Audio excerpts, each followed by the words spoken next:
Hello বন্ধুরা, রবি 10 minute স্কুলের পক্ষ থেকে তোমাদের সবাইকে স্বাগত। আশা করি তোমরা সবাই অনেক ভালো আছো। আমি আনিকা মাহজাবিন। আজকে আমরা মূলদ ও অমূলদ সংখ্যা সম্পর্কে পড়ব। তাহলে চলো শুরু করি। প্রথমে আমরা দেখব যে মূলদ এবং অমূলদ সংখ্যার পার্থক্যটা কি আসলে। মূলদ সংখ্যা হচ্ছে আমাদের এমন কিছু সংখ্যা যেগুলো দুটি পূর্ণ সংখ্যার অনুপাতে প্রকাশ করা যায়, ঠিক আছে। আর যে সংখ্যাগুলো আমরা দুটি পূর্ণ সংখ্যার অনুপাতে প্রকাশ করতে পারবো না, সেই সংখ্যাগুলো হচ্ছে অমূলদ সংখ্যা হিসেবে পরিচিত। তো এখন আসো আমরা দেখি যে বর্গ ও বর্গমূল কাকে বলে। বর্গ হচ্ছে, মনে করো এই যে তোমরা একটি 3D মডেল দেখতে পাচ্ছ, এটি একটি বর্গ, ঠিক আছে।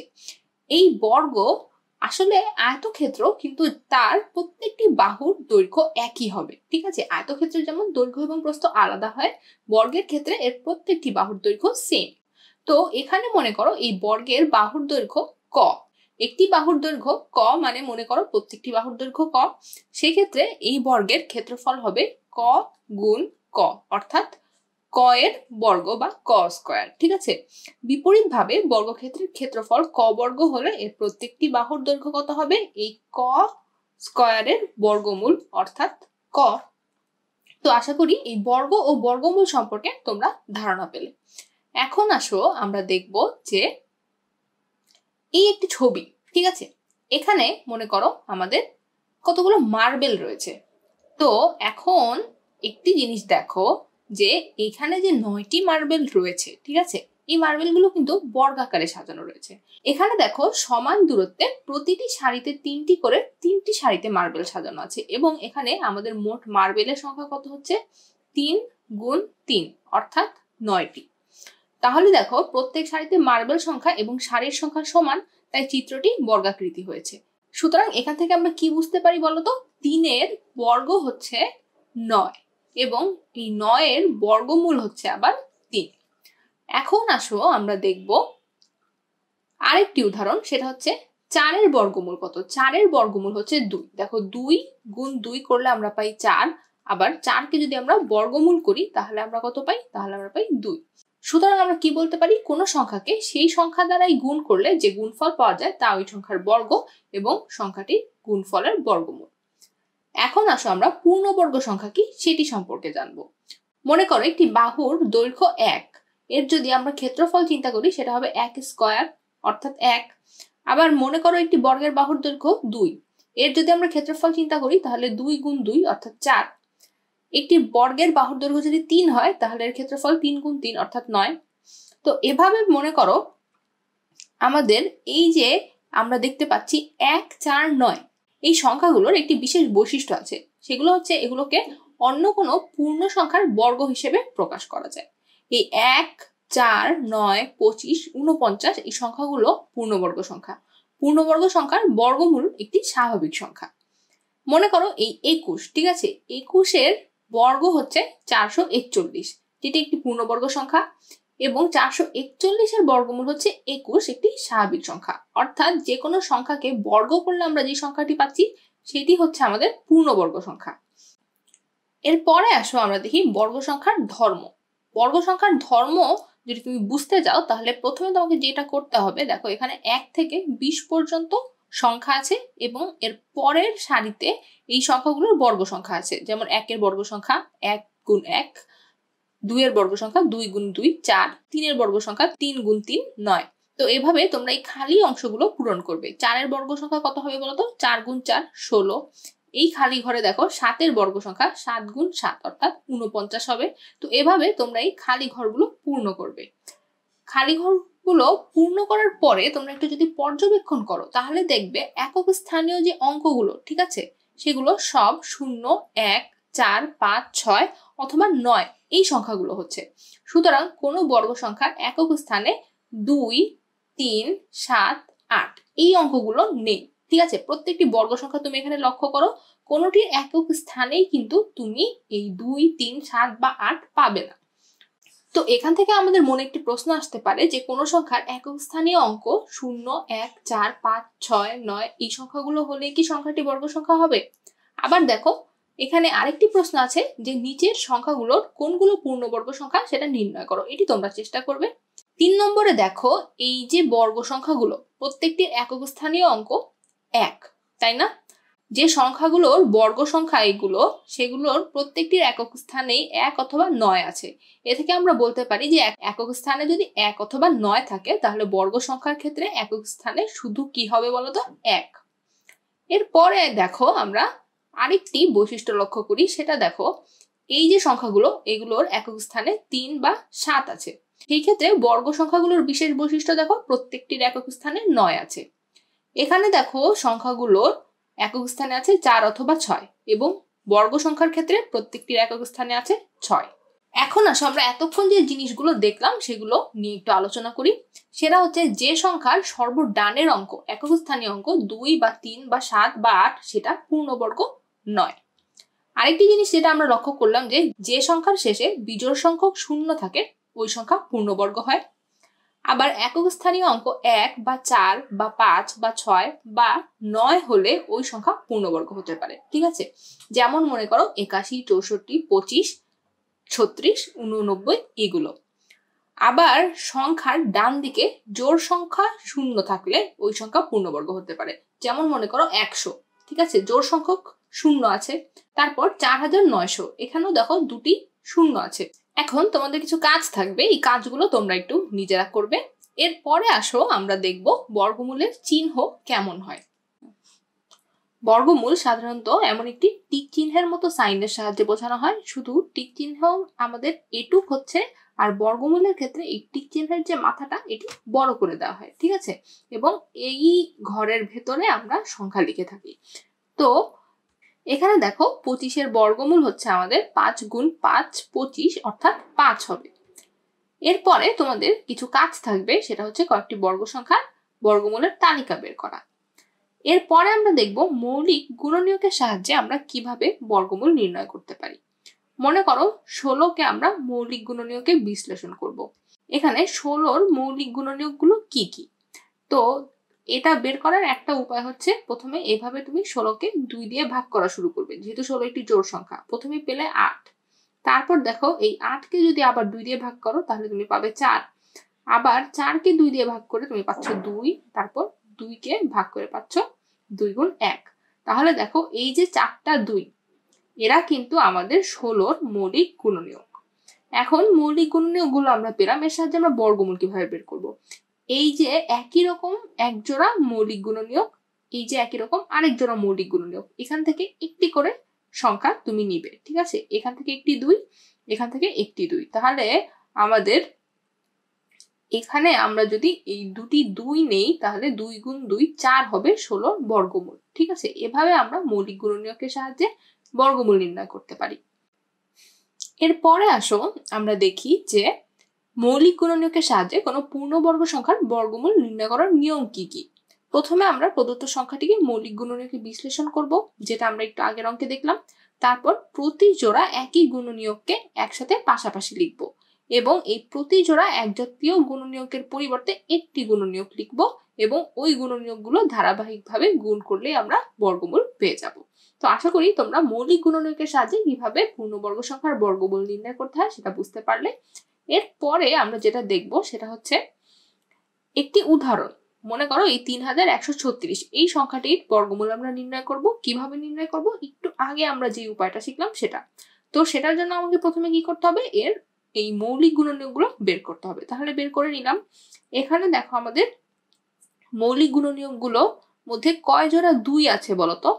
এই যে একটি, দুইটি, তিনটি, 3 জোড়া 2 আছে, 1 জোড়া 7 আছে। ঠিক আছে, 3 জোড়া 2 থেকে আমরা একটি করে 2 নিব, তাহলে 3টা 2 এবং এই 1 জোড়া 7 থেকে একটি 7 আসবে। সুতরাং আমাদের বর্গমূল হবে 2 গুণ 2 গুণ 2 গুণ 7। ঠিক আছে, অর্থাৎ আমাদের বর্গমূল কি দাঁড়াচ্ছে বলতো? বর্গমূল দাঁড়াচ্ছে 56। তো আশা করি তোমরা এই পদ্ধতিতে এখন বর্গমূল নির্ণয় করতে পারবে। এরপরে আমরা দেখব যে ভাগের সাহায্যে আমরা কিভাবে বর্গমূল নির্ণয় করে থাকি। প্রথমে যেটা আমাদের উদাহরণের অঙ্কটি সেটা হচ্ছে 2304। তো প্রথমে আমরা এই সংখ্যাটি লিখব। সংখ্যাটি লেখার পরে আমাদের যেটা করতে হবে, ডান দিক থেকে দুটি করে অঙ্ক নিয়ে জোড়া করতে হবে। ঠিক আছে, এই 23 এবং 04কে আমি জোড়া করলাম। এরপরে আমাকে যেটা করতে হবে, ভাগের সময় যেমন খাড়া দাগ দেওয়া হয় তেমন এই ডান পাশে একটি দাগ দিতে হবে। এরপরে আমাদের প্রথম জোড়া কি বলতো? প্রথম জোড়া হচ্ছে 23, ঠিক আছে। এখন এই 23-এর পূর্ববর্তী বর্গ সংখ্যা কি বলতো?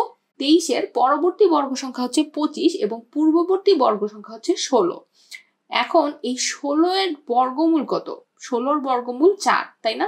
4 সংখ্যাটি আমরা এখানে লিখব, ঠিক আছে। আচ্ছা, লিখলাম। এখন আমাদেরকে যেটা করতে হবে, এই 16 23-এর একদম নিচে লিখতে হবে। লিখে এই 23 এবং 16 বিয়োগ করতে হবে। তো 23 এবং 16 বিয়োগ করে আমরা সেখানে কত পাই বলতো? সেখানে আমরা পেয়েছি 7। এরপর এই 7-এর পাশে আমরা পরের জোড়া সংখ্যাটি নিয়ে আসবো, 04। এখন আমরা যেটা করব সেটা হচ্ছে এই যে ভাগফলের ঘরের সংখ্যা, ঠিক আছে, অর্থাৎ এখানে আমরা এই 4-এর দ্বিগুণ সংখ্যা লিখবো, অর্থাৎ 4 গুণ 2 8 লিখবো। লিখলাম এবং এই 8-এর পাশে আরেকটি সংখ্যা লেখার মতো জায়গা রাখবো। এখন আমাদের যেটা করতে হবে, এমন একটি এক অঙ্কের সংখ্যা খুঁজে বের করতে হবে যাকে 8-এর ডান পাশে বসিয়ে প্রাপ্ত সংখ্যাকে ওই সংখ্যাটি দ্বারাই যদি গুণ করি তাহলে আমাদের 704-এর সমান অথবা 704-এর কম হবে, ঠিক আছে। তাহলে এমন একটি সংখ্যা মনে করো আমরা পেলাম 8, ঠিক আছে। তাহলে এখানে আমার সংখ্যাটি দাঁড়াবে হচ্ছে 88। এখন দেখো এই 88-কে যদি আমি 8 দিয়ে গুণ করি, তাই না, তাহলে আমরা পাই হচ্ছে 704। এই 704 আমরা এখানে বসিয়ে দিব, তাহলে আমাদের ভাগশেষ থাকছে 0, অর্থাৎ এই 48, ঠিক আছে। 48 হবে হচ্ছে আমাদের নির্ণেয় বর্গমূল।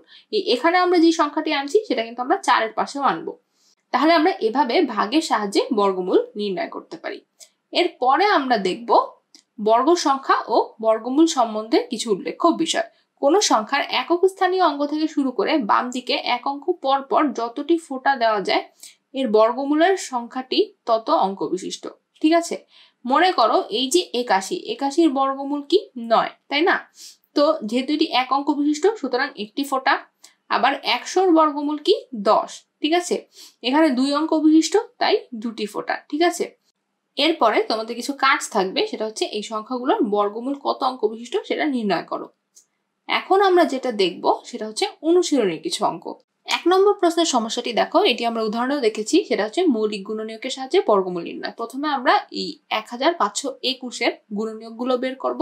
পেলাম হচ্ছে 2টা 3 এবং 2টা 13, তাই না। 1 জোড়া 3 1 জোড়া 13। তাহলে 1 জোড়া 3 থেকে আমি একটি 3 নিব এবং 1 জোড়া 13 থেকে একটি 13 নিব, ঠিক আছে। তাহলে আমাদের বর্গমূল কি হবে বলতো? 3 গুণ 13 অর্থাৎ 39। এভাবে আমরা মৌলিক গুণনীয়কের সাহায্যে বর্গমূল নির্ণয় করতে পারি। এরপরে আমরা যেটা দেখবো সেটা হচ্ছে ভাগের সাহায্যে বর্গমূল নির্ণয়। এখানে আমি একটি অঙ্ক দেখিয়েছি, সেটা হচ্ছে 225। তো এখানে দেখো আমরা জোড়া করে দিব ডান দিক থেকে। তাহলে প্রথমে 25-এর উপরে আমরা দাগটা দিলাম, তারপরে থাকবে কি আমাদের 2, তাই না। 2-এর আমরা জোড়া করতে পারছি না কারণ 2-এর সাথে আর কোনো সংখ্যা নেই। এখন প্রথমে এই 2-এর জন্য আমরা আনলাম 1, ঠিক আছে, কারণ 1-এর বর্গ কি? 1-এর বর্গ 1, ঠিক আছে। এখানে যদি আমি 1 বাদে 2 আনতাম তাহলে 2-এর বর্গ এখানে আমার 4 লেখা লাগতো, কিন্তু এখানে আছে আমার 2, সুতরাং 2-এর থেকে ছোট হতে হবে, সেজন্য আমরা 1 আনলাম। এখন দেখো 2 থেকে 1 বিয়োগ করলে আমরা এখানে 1 পাই এবং এই জোড়াটি আমরা এখানে নিয়ে আসবো, ঠিক আছে। 25 নিয়ে আসলাম, তাহলে আমরা এখানে পেলাম 125। এখন দেখো এই 1-এর দ্বিগুণ আমার এখানে আসবে 2। এখন 2-এর পাশে এমন একটি সংখ্যা বসাতে হবে যেটা দ্বারা ওই সংখ্যাকে গুণ করলে আমাদের এই 125-এর সমান বা 125-এর থেকে ছোট হবে। এখন দেখো আমরা যদি এখানে 5 আনি, ঠিক আছে, তাহলে 25-কে 5 দিয়ে গুণ করলে আমরা পাই হচ্ছে 125, যেখানে ভাগশেষ হয় হচ্ছে 0। সুতরাং আমাদের বর্গমূল হবে 15, ঠিক আছে। তো আশা করি তোমরা ভাগের সাহায্যে বর্গমূল নির্ণয় বুঝতে পারলে। এরপরে আমরা যেটা দেখবো সেটা হচ্ছে 3 নম্বর। এখানে আমাদের বলছে যে নিচের সংখ্যাগুলোকে কোন ক্ষুদ্রতম সংখ্যা দ্বারা গুণ করলে গুণফল পূর্ণবর্গ সংখ্যা হবে। প্রথমে আমরা যেটা করব, এর মৌলিক গুণনীয়কগুলো বের করব। এখানে দেখো এই যে আমাদের মৌলিক গুণনীয়কগুলোর মধ্যে 2 আর 3-এর কোনো জোড়া নাই, তাই না। তো এই 2 আর 3-এর যদি আমরা জোড়া নিয়ে আসতে পারি তাহলে আমাদের এই সংখ্যাটি পূর্ণবর্গ হবে। সুতরাং এই সংখ্যাটিকে আমরা 2 গুণ 3 অর্থাৎ 6 দ্বারা গুণ করলে সংখ্যাটি পূর্ণবর্গ হবে। এরপরে আমরা দেখব আমাদের 4 নম্বর প্রশ্ন, সেটা হচ্ছে তোমার নিচের সংখ্যাগুলোকে কোন ক্ষুদ্রতম সংখ্যা দ্বারা ভাগ করলে ভাগফল পূর্ণবর্গ সংখ্যা হবে। এই ক্ষেত্রে আমরা প্রথমে একই কাজ করব, এই গুণনীয়কগুলো বের করব। সেখানে দেখো আমাদের এই যে 3, ঠিক আছে, এই 3-এর কোনো জোড়া নাই। এখন এই 3-এর কোনো জোড়া নাই, তো আমরা আরেকটি 3 দিয়ে গুণ করতাম যদি আমাকে বলতো যে কোন সংখ্যা দ্বারা গুণ করলে পূর্ণবর্গ সংখ্যা হবে। যেহেতু আমাকে ভাগের কথা বলছে, সুতরাং দেখো আমরা যদি এটাকে 3 দ্বারা ভাগ করি, ঠিক আছে, তাহলেও কিন্তু এটা একটি পূর্ণবর্গ সংখ্যা হবে, এই 3টা চলে যাবে। সুতরাং 3 দ্বারা যদি আমরা সংখ্যাটিকে ভাগ করি তাহলে এটি পূর্ণবর্গ সংখ্যা হবে, অর্থাৎ নির্ণয় ক্ষুদ্রতম সংখ্যা 3। এরপরে আমরা যেটা দেখব সেটা হচ্ছে 5 নম্বর অঙ্ক। এখানে আমাদের বলছে যে 4639 থেকে কোন ক্ষুদ্রতম সংখ্যা বিয়োগ করলে বিয়োগফল একটি পূর্ণবর্গ সংখ্যা হবে। তো এখানে আমরা যেটা করব, প্রথমে ভাগের সাহায্যে বর্গমূল নির্ণয় করব। ভাগের সাহায্যে বর্গমূল নির্ণয়ের প্রক্রিয়ায় দেখো আমার এই ভাগশেষ থাকে 15। সুতরাং আমরা কি বলতে পারি যে এই 4639 একটি পূর্ণবর্গ সংখ্যা নয়, কারণ এখানে 15 ভাগশেষ থাকছে। এই 15 যদি আমরা এই সংখ্যাটি থেকে বিয়োগ করি তাহলে আমাদের এই নির্ণয় সংখ্যাটি পূর্ণবর্গ হবে। ঠিক আছে, তাহলে আমাদের উত্তর হবে 15। এরপরে দেখো আমাদের 6 নম্বর প্রশ্ন, 5605 এর সাথে কোন ক্ষুদ্রতম সংখ্যা যোগ করলে যোগফল একটি পূর্ণবর্গ সংখ্যা হবে। এখন কিন্তু আমাদের যোগের কথা বলেছে, তো আগের মতোই এখানে প্রথমে আমরা যেটা করব, বর্গমূল বের করব। বর্গমূল বের করার পরে একটি জিনিস লক্ষ্য করো যে এই 5605 পূর্ণবর্গ নয়, যেহেতু আমাদের ভাগশেষ পাচ্ছি আমরা। এখন দেখো এই 5605 এর সাথে কোন একটি ক্ষুদ্রতম সংখ্যা যোগ করলে সেটা পূর্ণবর্গ হবে। ঠিক আছে, যেহেতু আমাদেরকে যোগের কথা বলছে, যদি বিয়োগের কথা বলতো তাহলে আমরা এই ডিরেক্টলি যেটা ভাগশেষ আসছে সেটা বিয়োগ করে দিলেই হয়ে যেত। যোগের ক্ষেত্রে আমাদেরকে যেটা চিন্তা করতে হবে সেটা হচ্ছে, দেখো বর্গমূল যদি 74 না হয়ে 75 হতো, ঠিক আছে, অর্থাৎ 1 বেশি হতো, তাহলেই কিন্তু আমাদের এই সংখ্যাটি পূর্ণবর্গ হতো, তাই না? এখন দেখো এই 75 গুণ 75 আমরা একটি পূর্ণবর্গ সংখ্যা পাই। এটি থেকে যদি আমাদের প্রদত্ত সংখ্যাটি বিয়োগ করি তাহলে আমরা কত পাচ্ছি, 20। ঠিক আছে, এই 20ই যদি প্রদত্ত সংখ্যার সাথে যোগ করা হয় তাহলে কিন্তু আমরা বর্গমূল কি পাবো বলতো, 75, অর্থাৎ আমাদের সংখ্যাটি একটি পূর্ণবর্গ সংখ্যা হবে। সুতরাং এখানে আমাদের উত্তর হবে 20। তো আশা করি এই অধ্যায়ের অঙ্কগুলো তোমরা বুঝতে পারলে। এখানে আরো কিছু অঙ্ক আছে, তোমরা নিজেরা একটু দেখবে। এরপরের দিন আমরা অনুশীলনী 1.2 শুরু করব। তাহলে ভালো থাকো, ধন্যবাদ।